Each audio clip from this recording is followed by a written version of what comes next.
Shalom. Sekarang kita melanjutkan perjalanan rohani kita, mempelajari pembukaan rahasia kitab Wahyu. Kita sudah ada di halaman ini 106 ya. Ya, kita sudah semakin dekat ke pertengahan. Oh, masih 102 ya. Ya, kita baca ini. Ini tentang tirai. Kalau sekarang pintu ya. Kalau dulu di zamannya Musa hanya dari kain, namanya tirai. Ya sekarang juga pakai bahasa tirai ya. Jadi apa itu, hordeng ya, hordeng namanya. Kalau itu untuk menutup kaca ya. Ya pintu juga hordeng namanya, tapi dulu namanya tirai. Pintu tirai adalah berbicara tentang pintunya Allah Bapa. Jadi ada dua tirai ya. Tirai dari pelataran masuk ke ruang kudus, itu sembahyang. Di ruang kudus itu ada alat-alat untuk sembahyang, kakidian, misbah roti pertunjukan, dan perjamuan kudus. Itu satu paket. Baru ke misbah doa. Ini nggak boleh dicampur-campur, nggak boleh misalnya firman dulu, atau baru menyalakan api Roh Kudus, baru mesbah doa, atau firman dulu mesbah doa, baru menyalakan kakidian. Nggak bisa itu. Kata aturan di sini nggak boleh itu ditukar-tukar, nggak boleh. Tempatnya harus seperti itu berurut. Baru di mesbah dupa itulah kerinduan harapan kita bertemu dengan skina glory, sukacita damai sejahtera yang dari Tuhan. Jadi disitulah kita merendahkan diri serendah-rendahnya, meminta belas kasihannya, meminta uluran tangannya, meminta kita disentuh, dijamah, dilawat, dipenuhinya kita dengan Roh Kudus di mesbah dupa itu. Wah, makanya tak bilangin, kalau di kakidian itu kita masih neko-neko, masih macam-macam mungkin ya. Jadi kita akan dapat mengukur diri kita itu dengan firman Tuhan, di mana kita ini apakah memang fokus atau tidak. Dari situ pergolakannya tinggi di situ. Masuk kepada mesbah dupa roti dan perjamuan kudus. Nah, sebenarnya kita mulai sudah tentram ya. Jadi di situ pun kita masih dihadang oleh iblis setan. Nah, kalau di mesbah dupa sebenarnya setan sudah, karena kalau orang menyembah di dalam roh kebenaran, setan itu sudah nggak bisa bertahan, nggak bisa bertahan, karena Allah itu adalah api yang menghanguskan, dan kita menyembah itu dalam roh dan kebenaran, dan dia tidak bertahan. Nah, disitulah sebenarnya apa yang dikatakan sama firman Tuhan, lupa segala masalah, segala problem, segala macam. Yang ada adalah hubungan kita dengan Bapa Surgawi. Wah, makanya disitulah timbul bahasa roh, karena bahasa manusia tidak cukup mewakili segala penat, segala isi hati, segala unek-unek, segala beban berat, persoalan, problema. Ya mohon maaf istilahnya, ditumpahkanlah di situ. Makanya banyak sekali yang bereaksi. Tubuh ini tidak bisa ditahan, karena mau semuanya diserahkan ke dalam tangan Tuhan. Tapi ada juga di situ masih dalam pergumulan. Yang saya katakan tadi itu, pada hakikatnya, pada sebenarnya di situ sudah artinya meskipun ada perlawanan daging atau setan yang masih melekat, kalahlah, cepatlah. Jadi yang ada adalah reaksi tubuh kita ini, bagaimana dengan sukacita kita menanggapi Tuhan itu. Jadi di Tuhan itu disentuh saja kita ini sudah sangat luar biasa. Dia memperlihatkan wajahnya aja, roh kita reaksinya sudah macam-macam. Apalagi kita melihat skena glorinya, wah, roh kita ini, wow. Jadi ya mohon maaf, ada orang mungkin bilang kesurupan. Jadi reaksi yang seperti ini memang kalau menurut penjelasan rahasia kitab Wahyu bisa ada dua. Dari kakidian, dia itu masih malas-malasan, masih pikirannya melanglang buana, kata Pak Pariaji, mengembara. Ini roh yang mengembara ini, kalau ini terus nanti kita mati. Seperti itulah kita mengembara dari alam yang begitu luas, begitu kejam, begitu menakutkan, begitu gelap di alam roh. Karena kegelapan yang terjadi. Kecuali kalau roh kita ini sudah ada terang kemuliaan Tuhan bersinar, kita nggak masuk lagi ke sana, langsung masuk ke surga. Nah, masuk ke firman Tuhan, masih juga macam-macam pikirannya, hatinya masih macam-macam. Masuk ke mesbah dupa penyembahan, kalau dia terus memaksa dirinya untuk tetap menerima kuasa Roh Kudus, Roh Kudus, disinilah final lembah penentuan. Kalau dia itu berkata, tidak, aku tetap mau ikut Tuhan, tidak mau ikut setan iblis, keluar iblis setan, pergumulan. Nah Tuhan, disitulah hamba Tuhan disentuh, tas iblis setannya hancur, pergi, dia geplak, damai sejahtera turun, dia merasa lega sekali. Itu masih permulaan. Kalau terus-terusan itu dilanjutkan, maka dia akan melihat sekina glory. Ya, jadi seperti itu urutannya ibadah menurut Kemah Suci. Tapi sebenarnya sampai kepada sekarang, hanya bedanya kalau dulu itu dibatasi oleh tirai. Jadi mau dari pelataran dunia luar ada tirai, masuk ke ibadah ke ruang Maha Kudus ada tirai. Itulah. Jadi tirai di depan itu baptisan Roh Kudus, tirai yang di belakang adalah disebutkan tadi itu adalah tirai pintunya Allah Bapa. Dalam susunan pekabaran, maka pintu ini adalah menunjuk pada pekabaran pengantin. Nah ini. Jadi untuk sekarang ini, kalau sudah masuk di dalam mesbah dupa, dia kan mau menghadapi tirai masuk ke ruang Maha Kudus. Nah, jadi pekabaran di tingkat setelah mesbah dupa ini adalah pekabaran pengantin. Kalau dulu itu tirai ini tetap ada sampai kepada Yesus mati di atas kayu salib, tirai itu robek dari atas ke bawah. Jadi yang disebutkan robek dari atas ke bawah itu tirai yang mau masuk ke ruang Maha Kudus, bukan yang di luar ya, karena kita di dalamnya itu di ruang Maha Kudus kita sudah memiliki kebebasan roh. Nah, masuk ke ruang Maha Kudus itu tidak boleh sembarangan dulu. Hanya satu orang imam yang kudus yang dipilih secara hati-hati, ditanyakan kepada Allah Bapa, baru dia masuk 1 tahun sekali, namanya peringatan hari Grabrat. Nggak bisa sembarangan orang, mati di dalam dah. Imam aja kalau nggak kudus mati. Makanya ditaruh di kakinya kericik-kericik. Dia terus menghidupkan itu, bertanda bahwa dia hidup.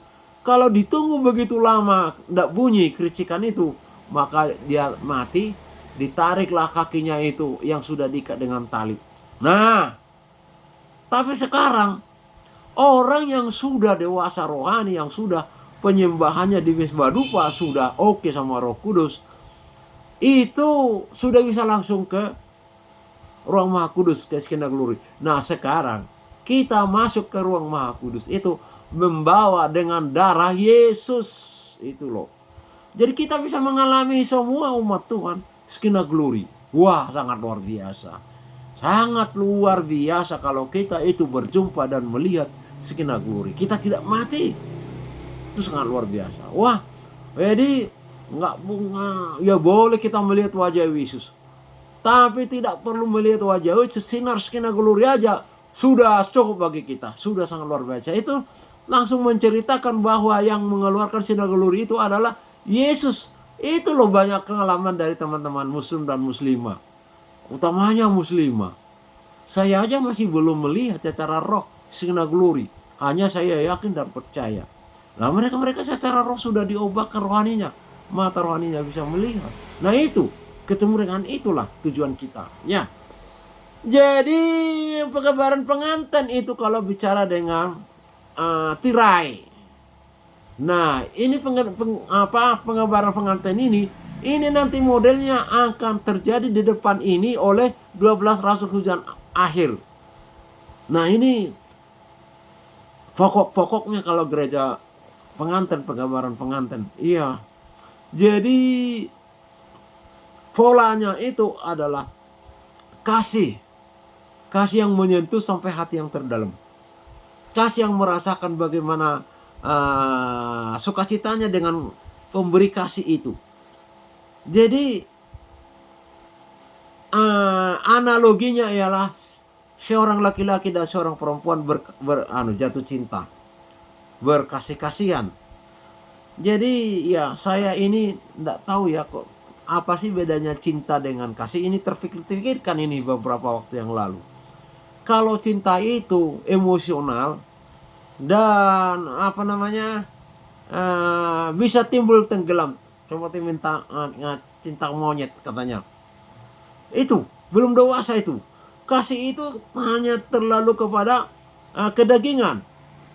Tapi kalau kasih itu tidak menuntut sempurna, dia sudah jatuh cinta, itu jatuh cinta pertamanya. Harus dilanjutkan dengan kasih. Jadi kasih itu menerima segala apa yang kurang, bersyukur, dan minta Tuhan untuk dipakai memikul dan kekurangan itu Tuhan dicabut. Karena Yesus berkata, hendaklah kamu sempurna sama seperti Bapamu yang di surga sempurna. Jadi memang kita harus berdoa ke sana. Tuhan, tolong aku disempurnakan supaya saya sempurna seperti Bapa yang di surga terus. Sampai kita nanti diangkat, baru kita disebutkan sempurna. Kalau sekarang, sudahlah. Masalah roh, kita sudah usir, kita sudah hancurkan iblis setan. Datang lagi setan yang lain, ganti lagi, kita usir lagi, ajar lagi. Ya nggak tahu teman-teman ya. Mungkin karena saya pernah jatuh perzinahan ya. Dan itu saya hikmatnya seperti itu. Hajar roh setan karena sudah berlaksa-laksa roh jina cawul ada di bumi ini, di api neraka, di jurang maut, alam barzak, dan juga ada di awan-awan di langit yang kedua sampai ke bawah. Jadi kerajaan setan itu langit yang kedua, bumi kita ini alam barzak. Kerajaan Bapa di tingkat paling tinggi, langit yang ketiga, langit yang kedua, bumi kita ini sampai ke alam barzak. Jadi Allah Bapa itu ada di atasnya setan. Nah, apabila kita putus hubungan, ditutupi oleh setan ke Allah Bapa di surga, maka kita menjadi rakyat, menjadi mangsanya setan. Tapi kalau kita percaya kepada Bapa yang di surga melalui Yesus, kita diangkat derajatnya. Kita menjadi anak surga, di bawah kita setan langit yang kedua. Meskipun kita di bumi ini, kita tidak bisa dijajah oleh setan. Kita yang mau meremukkan kepalanya dengan kuasa darah Yesus. Nah itu. Jadi Galatia 1 11-12 ya. Galatia 1 11-12. Jadi ini pengajaran pengantin katanya Tuhan Yesus di sini. Galatia 1. Ini Rasul Paulus. Jadi makanya saya bilang sama teman-teman muslim ya, Anda menghujat Rasul Paulus sama dengan menghujat Yesus ya. Karena ke Rasul Paulus seperti itu Yesus. Rasul Paulus menganiaya orang yang mengikut Yesus. Rasul Paulus berkata, mengapa engkau menganiaya aku? Apalagi ini rasulnya. Maka saya bilangin, tidak banyak rasul yang lain, murid yang lain yang dipakai membuka rahasia kerajaan surga lewat firman-Nya kepada Rasul Paulus. Ini spesial sekali Rasul Paulus ini. Hamba Tuhan yang lain, rasul murid yang lain tidak memberitakan, dia memberitakan. Salah satu contohnya ini. Jadi penggambaran pengantin. Tidak ada di tulisan rasul yang lain. Tidak tahu ya kalau aku yang kurangan atau kepada rasul-rasul. Ya, ini tulisannya Rasul Paulus. Sebab aku menegaskan kepadamu saudara-saudaraku bahwa Injil yang kuberitakan itu bukanlah Injil manusia. Nah, coba diperhatikan teman-teman Kristen. Ini ada nggak rahasia ini dibukakan kepada rasul atau murid yang lain, atau hanya secara tersirat ya, tersirat ya. Karena aku bukan menerimanya dari manusia dan bukan manusia yang mengajarkannya kepada aku, tetapi aku menerimanya oleh penyataan Yesus Kristus. Jadi kita nanti ke depan ini langsung connect dengan 12 rasul hujan akhir. Ya. Jadi mereka itu gongnya pusat ya. Kalau di dalam hal ini saya melihat ini, kita tidak perlu lagi diajar oleh setan-setan manusia dunia ini. Kita tidak bisa lagi didikte. Tidak bisa. Ya saya bukan hebat. Saya ini orang yang terus bergumul, kelemahan saya banyak, kekurangan saya banyak. Saya masih ada sakit penyakit. Saya hanya memberi contoh. Di gereja ada teman, ya saya sebut aja Robert lah. Dia memberitakan firman Tuhan kepada saya diem. Karena saya sudah membiasakan diri. Kalau kita jor-joran saling ngomong-ngomongan, waduh, bantah-bantahan. Ya saya kalau orang bicara saya berdoa. Karena semua orang memiliki kebutuhan berbicara. Ada hawa nafsu berbicara, ngeyel. Ya kita biarkan aja sampai habis seluruhnya. Ya dia berbicara firman Tuhan, saya nggak bantah. Tapi saya sudah connect dengan Tuhan. Connect dengan Roh Kudus. Ya Tuhan, apa makna daripada firman yang disampaikan ini? Apa yang mau saya ambil intisarinya? Terangi hatinya, terangi hati saya supaya tahu. Jadi dia berbicara mengenai kulit binatang yang dibikin sawat atau semacam rok lah ya, sawat, menggantikan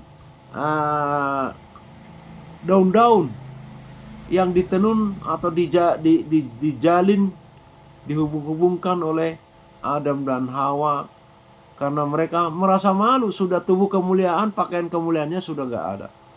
Jadi yang diambil itu pakaian kemuliaan sehingga mereka merasa malu. Menutupi kemaluannya ini dibikinlah itu. Jadi perasaannya sendiri. Sebenarnya orang lain tidak ada waktu itu, hanya mereka berdua. Hanya mereka berdua sama binatang-binatang, sama setan ya waktu itu ya.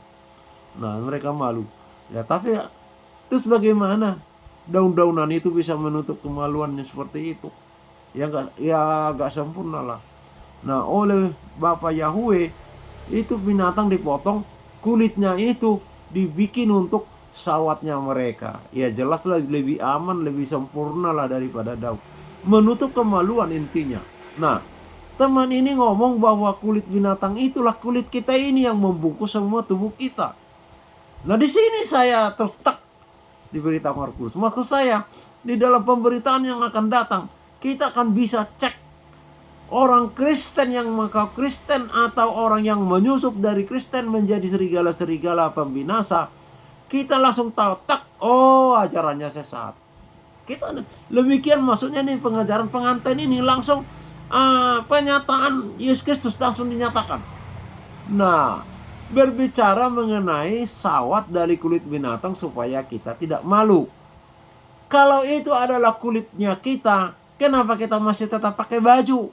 Kenapa kita masih tetap malu? Nah, itulah masalahnya. Mengapa saya berkata sesat? Ya sudahlah, intinya langsung aja sesat dia. Sesat itu karena mengatakan kebenaran yang lain daripada kebenaran firman. Jadi sebenarnya logika sudah bicara. Disebut untuk menutupi kemaluan, tetapi kok malah jadi kulit. Padahal kita masih tetap pakai baju. Nggak perlu pakai baju lah. Iya toh. Nah udah menyimpang. Nah maksudku pengajaran pengantin itu seperti itu. Sekarang pun sebenarnya kita bisa mempergunakan itu. Orang berbicara bla bla bla bla bla tentang firman Tuhan hebat segala macam di YouTube terutama. Kita mempergunakan hati kita, pikiran kita, kontak Tuhan. Yesus, apakah ini benar? Tuhan akan mengungkapkan tidak, itu sesat sudah. Jadi makanya teman-teman ini hati-hati sekarang ini harus bicara dengan Tuhan menyatakan kebenaran ini, penyataan Kristus. Ya, hati-hati. Ada lagi teman ini, ya sudahlah. Saya berdoa Tuhan singkirkan pengajaran sesat itu dari teman ini. Jadi bangsa Israel itu sekarang perang melawan Iran. Itu Israel itu bisa kalah, dihancurkan oleh Iran dan Amerika itu. Itu nanti bangsa Israel itu sampai mau punah. Akhirnya mereka teriak-teriak minta kepada Bapa Yahweh untuk pertolongan. Dan akhirnya Bapa Yahweh seperti waktu mereka dari Mesir mengalahkan bangsa-bangsa, turun tangan, baru mengalahkan Iran. Aduh, aduh, aduh, aduh. Ya gimana ya? Kalau menurut penjelasan rahasia kitab Wahyu nggak seperti itu. Mereka dipanggil kedua nanti pada kerajaan setan 3,5 tahun. Di mana kita sudah diangkat ke awan kemuliaan, tinggal yang mau diselamatkan bangsa Israel terutama, sehingga dikembalikan Musa dan bukan Yosua, Elia ke bumi sebagai manusia, menginjili mereka, khusus mereka. Ya bayangkan aja lah, dua hamba Tuhan inilah yang paling dikagumi oleh bangsa Israel, paling ditakuti. Jadi hanya seputar Yesus itu adalah Mesias. Jadi nanti Injil yang ada sekarang ini diganti namanya menjadi Injil yang kekal. Injil yang kekal ya. Ini kan namanya banyak sekali. Injil kerajaan surga, Injil sepenuh, Injil berita baik, Injil kebenaran Yesus, Injil kuasa dari Yesus. Ini sangat banyak sekali penyebutannya. Nah, baru bangsa Israel di situ bertobat, tapi tidak semua. Itu sampai sebelum berakhir 3,5 tahun itu, sampai sebelum perang Harmagedon 7 hari dari 3,5 tahun itu habis. Kalau mereka sudah nggak mau lagi bertobat, Musa dan Elia mati kembali, dibunuh oleh orang-orang antikris. 3 hari mereka dibiarkan, ditonton, mereka berpesta karena segala hukuman-hukuman yang mereka berikan itu menyiksa manusia. Setan waktu itu tahu, mereka itu tahu dari Musa dan Elia. Musa dengan 7 sangkakala Allah, murka 7 sangkakala Allah, disambung lagi masuk kepada Elia 7 sangkakala Allah, ditambah dengan 7 pedupaan atau bokor murka Allah. Itu 7 hari. Kalau Musa 3,5 tahun. Nah, hari terakhir 7 hari itu 47 hari ya, bokor murka Allah atau pedupaan murka Allah. 7 hari terakhir, disitulah berakhirnya panggilan kepada bangsa Israel. Dan 3,5 tahun pesta manusia antikris di bumi atas meninggalnya Musa dan Elia. Di pertengahan 7 hari itu Elia dan Musa bangkit. Tidak bisa mereka lakukan apa-apa, tercengang tok. Waktu mereka menginjili di Yerusalem Timur pun tidak bisa diganggu gugat. Niat aja berpikir mau membunuh Musa, orang itu mati sudah. Tidak bisa mereka, itu setan tidak berkuasa untuk mengusik mereka menginjil dari situ. Dan mempergunakan televisi yang ada di dunia untuk menjangkau seluruh dunia. Jadi makanya diberitakan gereja Katolik yang menjadi partner setan berkuasa 3,5 tahun. Banyak juga yang bertobat. Bahkan pemimpinnya diberikan roh kesadaran dan menyadari bahwa dia sudah keliru berteman dengan antikris. Dan dia itu ikut cawe-cawe menggerakkan supaya umat Katolik itu menyadari. Nah, oleh Vicarius Filii yang mengangkat partnernya ini jadi pape dan menjadi penguasa di bidang perdagangan, tahu itu dihancurkan itu. Kalau menurut pembuka rahasia kitab Wahyu, kerajaan setan di dunia 3,5 tahun ada di Yerusalem Barat. Kerajaan perdagangan yang mengatur kerajaan supply segala macam, bilang ke ekonomi, agama dan budaya lah, ada di Vatikan. Itu Vatikan dihancur leburkan sama setan karena dia memiliki bom, memiliki tentara, memiliki kuasa segala macam. Nah itu. Jadi yang bertobat itu juga ada yang dari Katolik, ada dari kalau yang Kristen tertinggal itu dia menyadari ketertinggalannya, tidak percaya kepada darah Yesus. Darah Yesus sampainya hanya kepada pengangkatan. Habis itu Kristen yang tertinggal itu harus menebus keselamatannya dengan tumpah darahnya, dengan pengorbanan dari dirinya sendiri.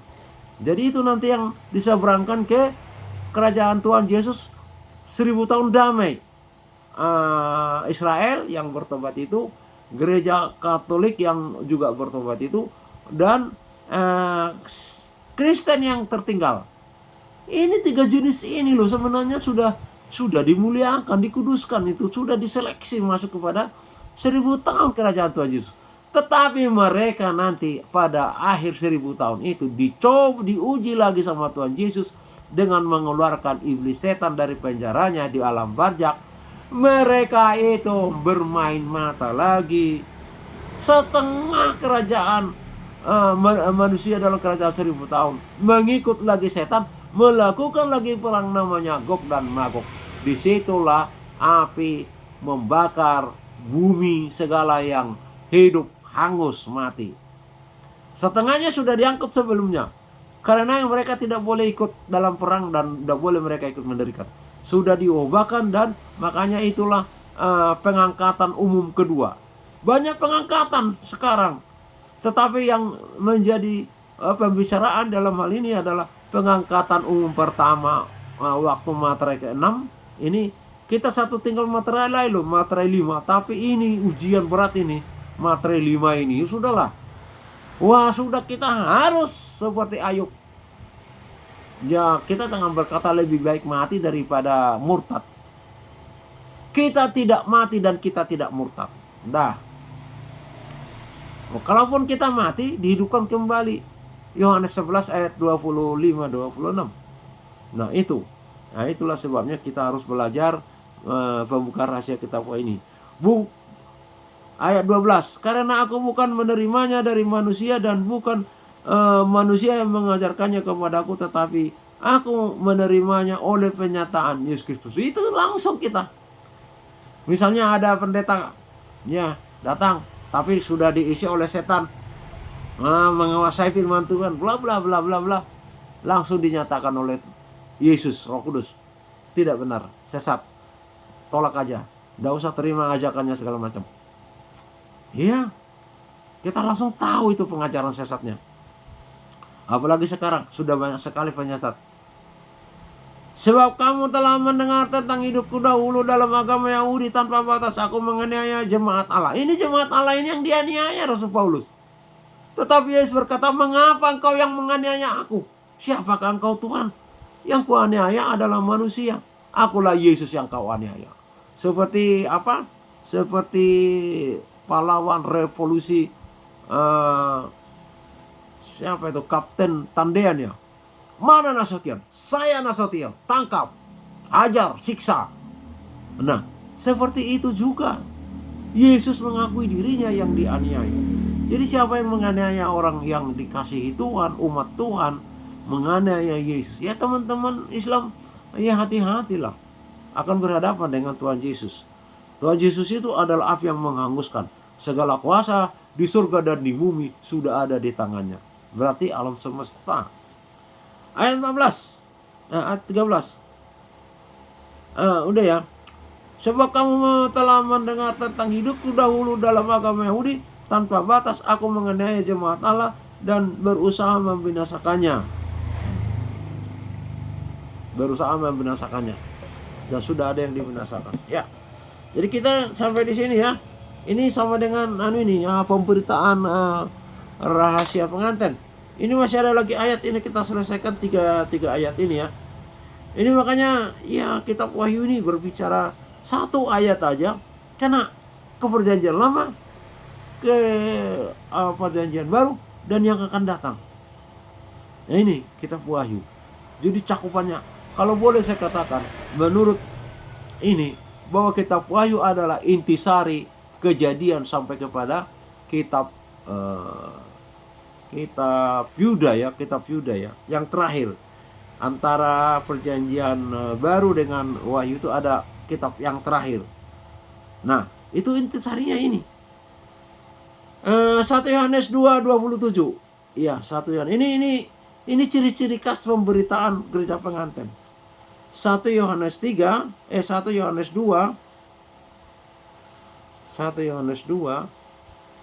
ayat 27. Demikian. Sebab di dalam diri kamu tetap ada pengurapan yang telah kamu terima. Jadi kalau Kristen tidak ada pengurapan, dia akan terombang-ambing. Saya aja di dalam banyak hal terombang-ambing menentukan pilihan. Aduh, salah satu contohnya, saya mau fokus kepada kesembuhan daripada Yesus oleh darahnya, oleh bilurnya, oleh minyak urapannya. Atau dengan obat. Jadi dua-dua. Wah, saya pernah memutuskan tidak pakai obat-obatan lagi. Nah, ini jatuh. Ada lagi obat untuk pemulihan saraf, pemulihan otot segala macam. Itu aja saya jatuh bangun untuk mana yang mau saya tetapkan. Jadi berat loh. Tapi kalau kita sudah menang dari setan, ini setan ini yang membuat roh keraguan supaya kebimbangan terjadi. Kata Tuhan, kamu tidak memperoleh apa-apa. Waduh. Jadi ya sudah, beriman dua-dua aja karena obat tidak dilarang. Bagi kita yang lemah, mereka yang kuat imannya itu bahkan infus diambil, bukan hanya obat, infus diambil, obat dibakar semua, ya sembuh. Wah, luar biasa imannya ya. Saya kagum atasnya, saya kagum. Nah, jadi ini dikatakan ini pilar pengajaran gereja pengantin. Sebab di dalam diri kamu tetap ada pengurapan yang telah kamu terima daripadanya, daripada Yesus. Karena itu tidak perlu kamu diajar oleh orang lain. Tidak perlu lagi kita didikte. Sekarang aja loh di medsos itu. Makanya tak bilangin teman ini kok masih gampang disurupi oleh pengajaran sesat di medsos, di YouTube.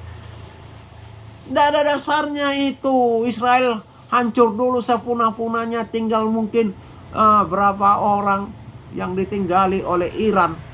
Baru mereka teriak kembali kepada Bapak Yahweh, dan Bapak Yahweh membuat gempa bumi yang tak apa di Iran. Baru Israel menang. Aduh, celaka 12 itu. Nggak ada dasarnya. Kalau saya masih ada dasarnya, pembukaan rahasia kitab Wahyu. Tidak seperti itu. Israel dengan Iran kita tidak tahu memang yang ada sekarang. Tetapi untuk Israel 2 kali pemanggilan. Pemanggilan pertama jadi bangsa yang dipilih. Nanti kedua, makanya Israel itu menjadi penutup. Dia yang pertama, juga dia yang terakhir. Jadi kita ini pertengahan panggilan ini. Islam, kita-kita yang sekarang yang bukan orang Israel ini. Nah, baru mereka nanti khusus panggilan yang kedua oleh Musa dan Elia. Kembali jadi manusia yang disebutkan 2 pokok pohon zaitun. 2 pokok pohon zaitun. Wah, sangat luar biasa mereka. Mati orang itu. Ya, sekarang kita lihat ya kuasa daripada Yesus yang atraksinya ya. Dihembus saja rubuh. Diangkat tangan aja rubuh. Apalagi mereka berdua. Dan mereka tahu aja orang itu berniat jahat. Orang itu mati. Jadi orang itu mau berbicara kepada si A, si B. Aku akan hancurkan Musa dan Elia dengan peluru ini. Mati orang itu. Sehingga orang yang dengar tahu. Kalau mengancam Musa dan Elia, mati. Dicabut nyawanya.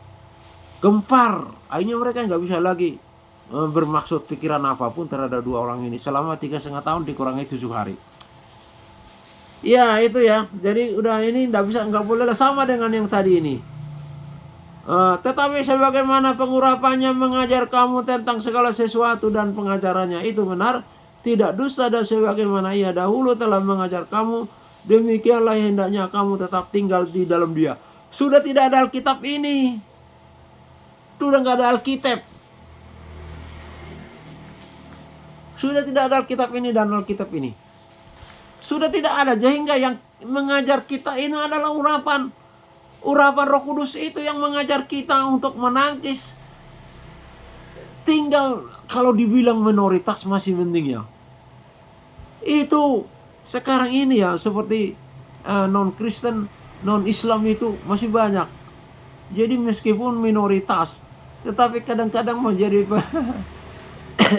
Hindu Bali masuk non-Islam, Katolik masuk non-Islam, yang Kristen udah jelas masuk Muslim, non-Kristen ya. Jadi non Muslim itu Hindu Bali, Kristen, Katolik, masih banyak ateis segala macam. Jadi meskipun minoritas, tetapi kalau dianukan itu ya itu di Indonesia. Kalau di luar Indonesia kalah itu Islam banyak sekali.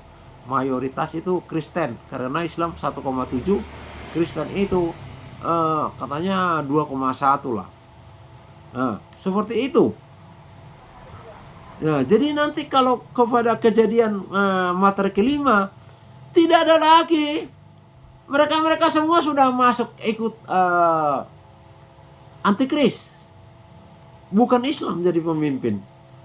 Kecuali kalau setelah kiamat kubro ya, menurut Islam kiamat kubro mungkin mereka menjadi agama terbesar, saya nggak tahu. Tetapi kalau sampai kepada antikris, sampai kiamatnya orang Kristen, bukan mereka yang menjadi pemimpin dunia. Bahkan Katolik. Percuma Putin, percuma Xi Jinping, percuma Donald Trump segala macam memperjuangkan kalau mereka lah nanti yang muncul jadi pemimpin dunia. Tidak. Dari Katolik. Jadi tidak diperhitungkan segala macam. Nggak bisa, manusia itu bisa dikuasai ditaklukkan oleh roh setan. Jadi yang masuk kepada pemimpin Katolik nantinya itu adalah Lucifer, pemimpin semua roh jahat. Pemimpin roh pemerintahan, pemimpin roh hulu balang atau ya tentaranya lah ya. Terus pemimpin roh jahat rakyatnya. Itu dedengkotnya itu, tokohnya itu yang masuk kepada Vicarius Filii yang menguasai Katolik pada zamannya nanti. Tidak tahu kapan itu. Mungkin sebentar lagi akan terjadi. Nah itu mereka itulah yang ya penginjil pendeta-pendetanya dari Katolik itu. Jadi mereka itu memiliki ya anuragan atau apa itu, berbicara kepada orang-orang itu langsung gelebak, dah masuki setan. Nah yang menjadi masalah orang Kristen nggak bisa mereka masuki. Nah itulah makanya Katolik yang akan datang lebih kejam daripada Katolik waktu zamannya Martin Luther. Semua Hindu, Buddha, Katolik sudah duluan antikris ya, karena si Vicarius Filii membawa mereka antikris.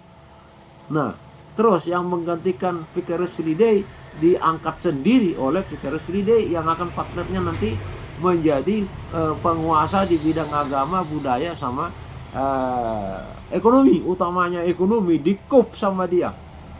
Wah itu untuk semuanya takluk kepada setan. Yang tidak memiliki angka 666 tidak bisa menjual dan tidak bisa membeli. Itu pertama. Kemudian dipaksa, itu disiksa. Itu dari pemimpin Katolik yang diangkat oleh Vicarius Filii. Vicarius Filii pemimpin pemerintahan. Udahlah. Jadi tinggal Kristen nanti yang sisa. Kristen yang belum diangkat. Kalau Kristen belum diangkat, nah inilah firman ini mulai dari akhir daripada materi keempat masuk ke materi kelima, masuk ke materi keenam kita diangkat. Ini firman ini sangat penting sekali nih. Nah yang kita diangkat ada yang tertinggal. Nah itulah yang dianiaya 5 bulan. Dan penganiayaan bertingkat sama dengan tidak bisa membeli dan tidak bisa menjual. Itu pertama. Kedua, disiksa. Nah ini disiksa itu ada yang tidak diberi makan dulu ya, terus diprovokasi, diajak pergi baik-baik, tidak mau, ditingkat lagi, disetrum. ditingkat lagi, di apa, dilukai, ditingkat lagi, dikasih asam, dikasih cabai. Wah, udah bertingkat terus, dibuang di tengah laut, muncul lagi di darat. Waduh, mereka nggak mati, diangkat ke helikopter, dijatuhkan dari helikopter, kena ke aspal, semburat itu tubuhnya, menyatu lagi, hidup lagi. Jadi yang diambil itu ialah murtad, mengakui setan adalah tuannya, bukan Tuhan. Makanya ini perdebatan dengan Muslim bahwa Yesus itu adalah Tuhan. Tapi mereka tidak tahu bahwa Yesus menegaskannya di dalam kitab Wahyu pasal 19 ayat 16. Yesus mengaku bahwa dia adalah Tuhan huruf besar di atas Tuhan huruf kecil. Nah itu, iblis tidak diberi hak menjadi Tuhan, tapi Tuhan, pemilik daripada segala sesuatu. Nah begitu, sampai iblis lelah membunuh mereka. Jadi makanya terlihat di sini bahwa Tuhan memberikan hak kebebasan itu berharga bernilai. Tidak akan bisa iblis merampok seseorang itu kalau kebebasannya itu tidak diserahkan kepada iblis. Harus dengan rela. Tidak bisa. Ini buktinya. Orang Kristen yang tertinggal ini tidak bisa dikuasai oleh iblis setan.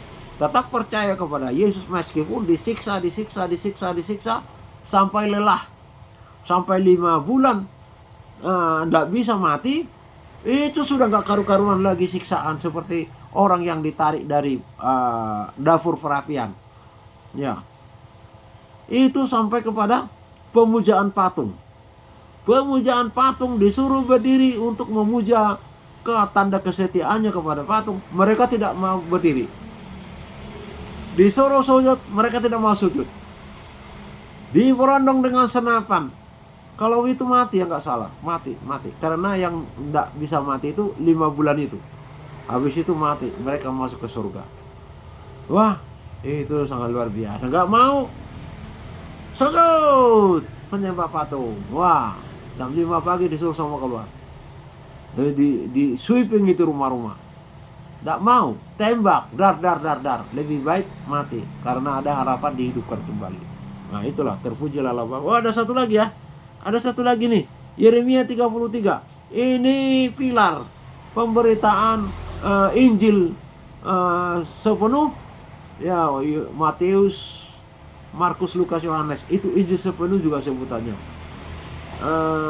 Yeremia 3 ayat 33, pemanggilan Yeremia ini. Jadi caranya Yesus sendiri yang maksudnya. Ini sama 3 ayat ini sama. Dinyatakan oleh Yesus apa yang kita mau perlu katakan. Tidak perlu kita mengarang-arang seperti saya sekarang ini.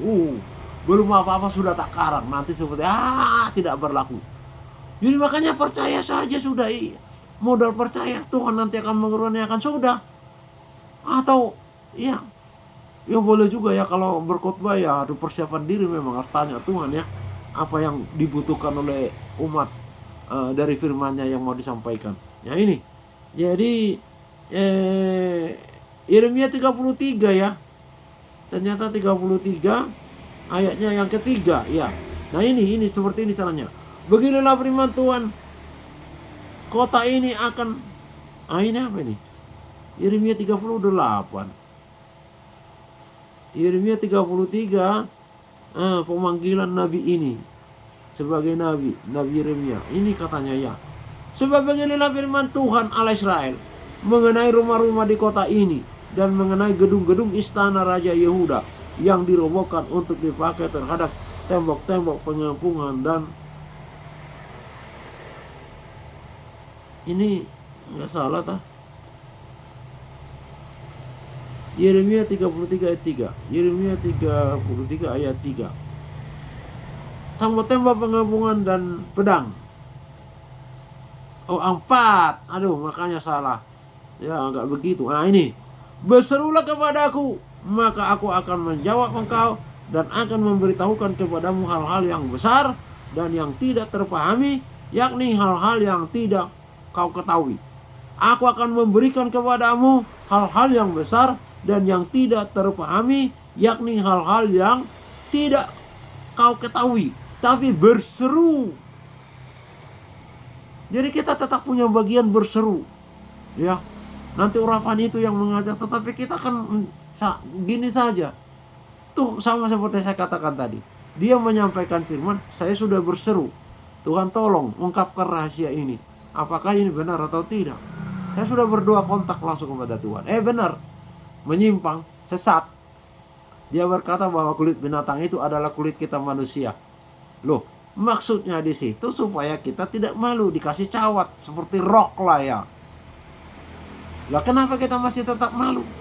Masih pakai celana, masih pakai baju. Nah, berarti tidak benar, itu sesat. Ya.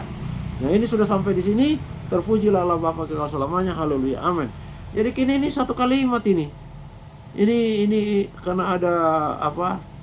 3 ayat yang perlu disampaikan. Terpujilah Bapa kekal selamanya. Haleluya. Amin.